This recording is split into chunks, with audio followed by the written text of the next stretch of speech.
Le 13 mars 2016 restera à jamais gravé dans la mémoire collective de la Côte d'Ivoire comme une date sombre, un jour où l'horreur a frappé en plein cœur d'une nation en quête de paix et de stabilité.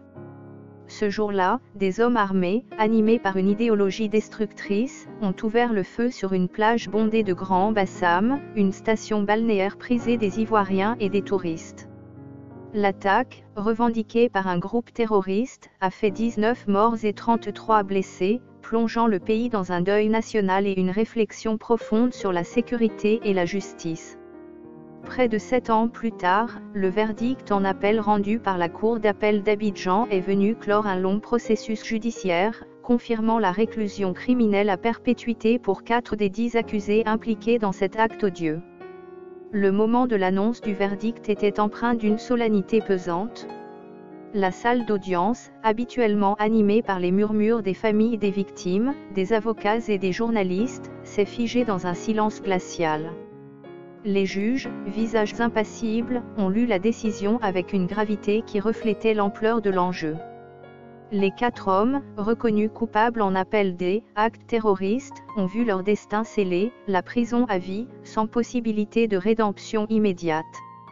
Cette décision, bien que conforme à celle prononcée en première instance en décembre 2022 par le tribunal criminel, n'a pas mis fin aux controverses et aux débats qui entourent cette affaire. Le procès en appel, qui s'est ouvert le 3 février, a été marqué par une tension palpable. Les accusés, défendus par des avocats déterminés à obtenir une révision de la sentence, ont continué de clamer leur innocence, niant toute implication dans l'attaque. Pourtant, les preuves accumulées par l'accusation, les témoignages des survivants et les expertises balistiques ont peint un tableau accablant. Les 4 hommes, identifiés comme des acteurs clés dans la planification et l'exécution de l'attentat, n'ont pas convaincu les juges de leur innocence. Le procureur, dans un réquisitoire implacable, a requis la confirmation de la peine de réclusion à perpétuité, arguant que la gravité des actes commis ne pouvait tolérer la moindre clémence. La 3e audience en appel, consacrée aux plaidoiries des avocats, a été un moment décisif. La salle, bien que de plus en plus désertée au fil des semaines, restait le théâtre d'un affrontement juridique intense. C'est Maître Amadou Camara, avocat des parties civiles, qui a ouvert le bal des plaidoiries le 11 février. Sa voix, empreinte d'émotion et de conviction, a résonné dans la salle. Je me tiens devant vous en tant que conseil, musulman et ivoirien. Il y a des dates qui marquent la vie d'une nation. Dans notre cas, celle du 13 mars 2016 en fait partie, a-t-il déclaré. Ces mots, lourds de sens, ont rappelé à l'Assemblée l'impact profond de l'attaque sur la société ivoirienne. Maître Camara a ensuite méthodiquement déconstruit les arguments de la défense, insistant sur la nécessité de rendre justice aux victimes et à leurs familles. L'attaque de Grand Bassam n'était pas un acte isolé, mais un symptôme d'une menace plus large qui plane sur la région ouest africaine.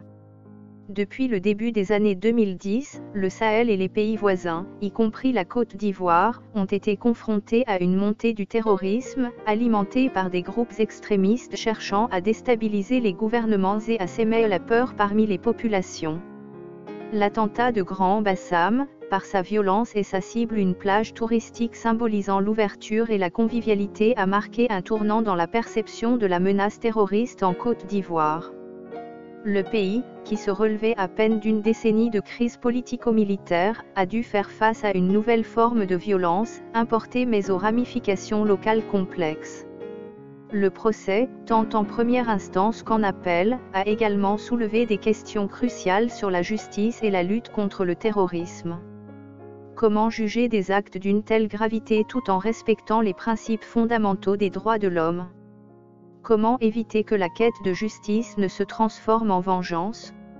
Ces interrogations ont été au cœur des débats, notamment lors des plaidoiries de la défense, qui a dénoncé des irrégularités dans la procédure et des preuves jugées insuffisantes. Pourtant, les juges, après des mois de délibération, ont estimé que les éléments à charge étaient irréfutables, justifiant ainsi la sévérité de la peine. Pour les familles des victimes, le verdict en appel a été accueilli avec un mélange de soulagement et de douleur.